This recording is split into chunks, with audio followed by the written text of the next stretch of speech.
guys, it's me, Jared Reitzin, mobileStorm.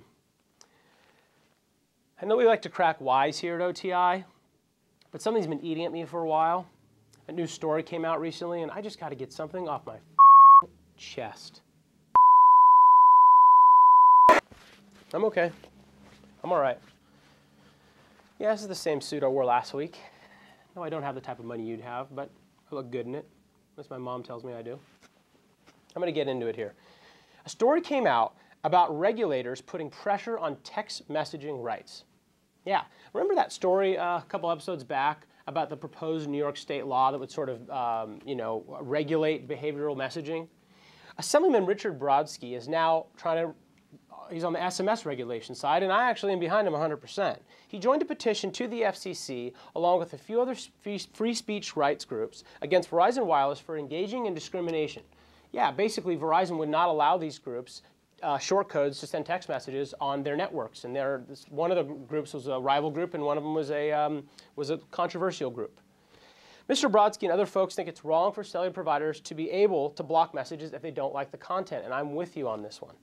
Last year, the wireless company refused to allow pro-choice group, the NARAL, to use short codes to reach members who've signed up to receive text messages.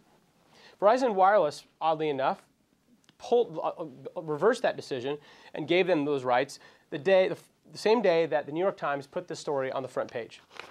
Funny, huh? They also would not approve a short code for a company called Rebtel, which made it cheap and to make phone calls over cell phones. Wonder why that wasn't approved. These stories really got me thinking about a lot of other issues I've had for a long time about wireless telcos. You know, when you're like 40, 50 years old and you haven't dealt with your childhood and it's just all bent up and you want to just explode. Well, that's kind of how I feel. So guess what? Class is in session, you better listen up. Carriers. How much longer are you going to try and regulate and control every single transaction? How much longer are you going to try to take big chunks of revenue off every piece of content sent on your network? Sure, you spent billions and billions of dollars building out your wireless infrastructures, but so did a lot of other companies that provide us with our internet and our telephone. They seem to find ways to make money without having to take every single piece. Well, we won't go down that road, but come on, let's get to some facts here. Remember when you could buy domain names and you only could go to one place to do it, and it was $60 a month? Domain names can now be purchased by anyone super quick for as low as $6 a month and from any number of companies like GoDaddy or any of these other registrars. Let's parallel that with the wireless industry, shall we? Short codes, which are the equivalent of domains, cost $1,500 to $3,000 a quarter. You can only buy them from one place, Neustar. How's this fair? Was it fair when Network Solutions was the only place to buy domains from? Here's the funny part, it takes 6 to 8 weeks to get your short code approved, possibly longer. Why? Because there's an actual person sitting behind a desk looking it over and testing and approving every single short code application. How's that a scalable business model? To have a domain up and running these days takes what? 48 hours for DNS to resolve globally? I mean, come on. Verizon denied short codes to these companies because the carrier didn't approve of their content. Should they be allowed to take 8 weeks to get a service approved, only to reject it because the content doesn't fall in line with their views? We're talking about free speech here. We're talking about First Amendment. What if the internet was run like this? Think about it. Just trip on this for 1 second. What if we had to wait 8 weeks to get a domain approved by one person at some regulatory body, and they had the power to decide if I could get on the internet or not get on the internet? We wouldn't have the internet. We wouldn't have, think about what the internet has done for society, for cultures, for commerce. Think about how it's made the world smaller, how it's created tremendous opportunity for billions and billions of people. None of this would be possible if it was managed and regulated by a good old boys network. And yes, that was a pun intended. And another thing, when your short code is approved, and the carrier can take up to 50% of your content generated from your revenues, from your revenue generated from your content.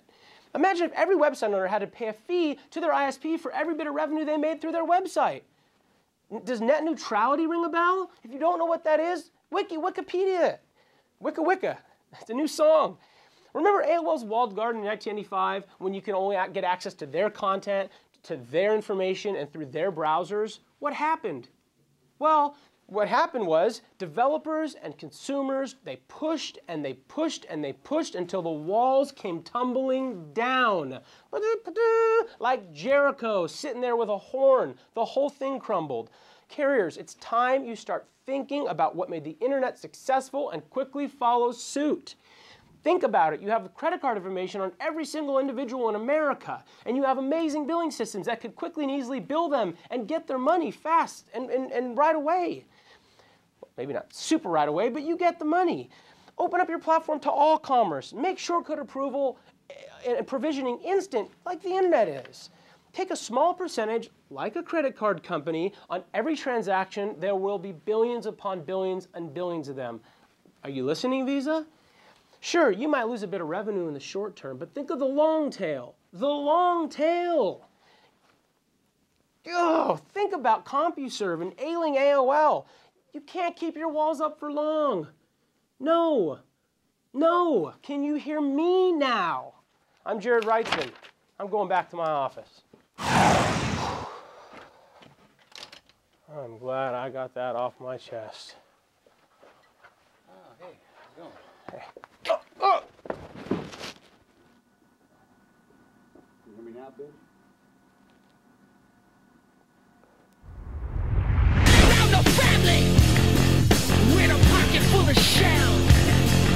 They ran around the family with a pocket full of shells.